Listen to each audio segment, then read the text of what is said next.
সরদার। যারা জান্নাতি নয়, জান্নাতি যুবকদের সরদার। এদের তাদের কপালে ভাগ্য, তাদের বাবার নাম মৌলা আলী। সুবহানাল্লাহ জোরে কই।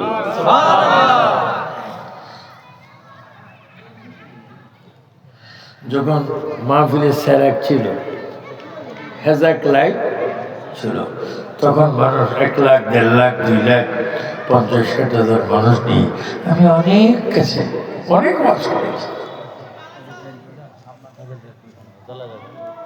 এজন্য তাদের ভাগ্য এত ভালো, তারা হচ্ছেন ও ইমাম হাসান হুসাইন।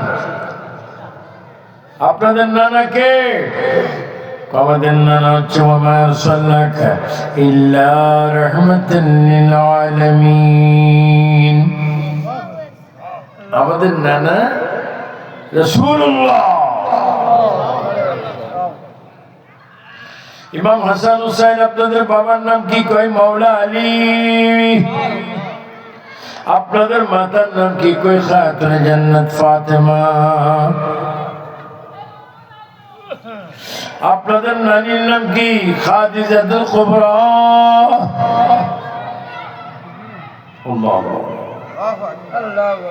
ইমাম হাসান হুসাইন রাদিয়াল্লাহু তাআলা নামে মাদ্রাসা। এই মাদ্রাসা হাসান হুসাইনের নামে হওয়ার কারণে আপনার কি খুশি না বেজার? কে কে খুশি? ডাইনারটা তোলেন, শাহাদাত এইভাবে তোলেন। আসরের মাঠে এই হাত সাক্ষী দিয়ে আল্লাহ আমাদেরকে জান্নাত দান করলেন।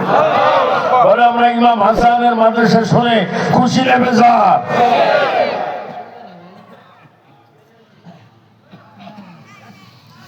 আমাদের দেশে বা অন্যান্য দেশে এমন কিছু আলেম আছে যারা পাক পাঞ্জাতন বুঝে না।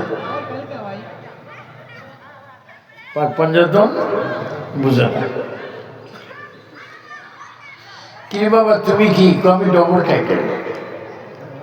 তুমি কি? আমি শাইখুল হাদিস। তুমি কি? আমি দাওরা ফাস। তো পাক পাঞ্জাতন ছিল না, কম মোটেও না। আমি বলবো যারা পাক পাঞ্জাতন চিনে না তাদের মতো সচেতন গাদা আর নাই। জিন্দা গাদা। কোরআন শরীফের তাফসীর জানে কিন্তু আউযুবিল্লাহ তাফসীর জানে না।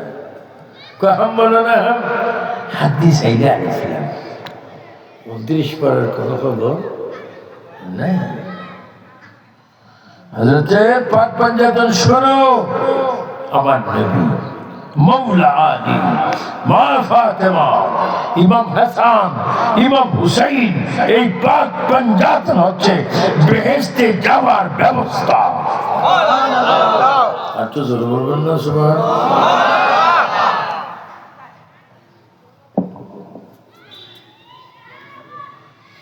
এবং এই পাক পাঞ্জাতনের নাম নামাজও আছে। কোথায়? আকিমুস সালাত। কোরআন শরীফে কয়বার?